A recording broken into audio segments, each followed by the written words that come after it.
Homelessness is a serious problem in urban environments. Most people try to ignore it, but the fact is that hunger and homelessness are epidemics that are increasingly plaguing the U.S. It affects Americans of every age, ethnicity, and religion, in both rural and urban communities. In the U.S., more than 3.5 million people experience homelessness a year.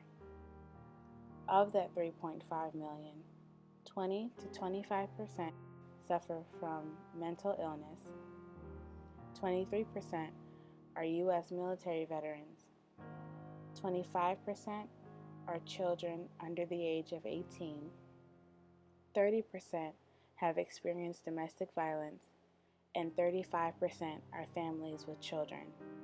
And that is the fastest growing segment of the homeless population.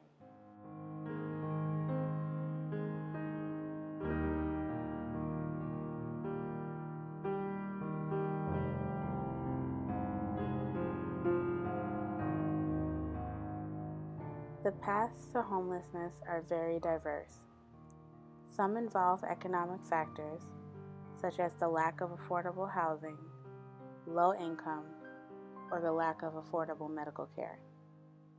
Some have to do with political factors, such as cuts in federal assistance for housing programs and social services. Others have social and medical factors, like mental illness, drug addiction, or alcoholism, which can exacerbate situations of poverty.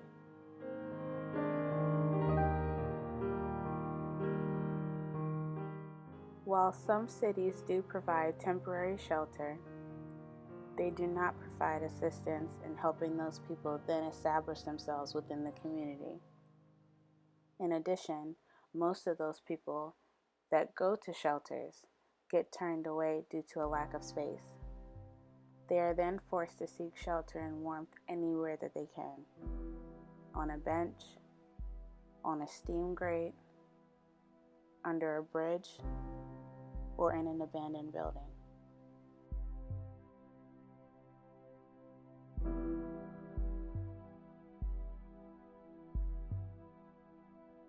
Abandoned buildings and vacant lots are another problem within the urban environment. While they can be received as visual pollution, they can also be considered missed opportunities. They exist too often within our urban fabric due to a variety of tragedies that occurred over time. Those neglected properties can then threaten the health and safety of the community, in addition to generating high financial costs for municipalities and hindering economic development. In the worst situation, the aged building is then left to deteriorate to the point of nuisance and sometimes eventual demolition. Those lots, left in their wake, further submerge the neighborhood into a distressed state. Abandoned properties contribute to a self-perpetuating cycle of blight. Tenants and building owners do not want to rehabilitate the property when fear and crime exist, and governments cannot reduce fear and crime within their neighborhood when it is beset by abandoned properties. Those properties are indicators of blight, whose connotation is that no one cares about their neighborhood. The message to onlookers is that the area is ungovernable.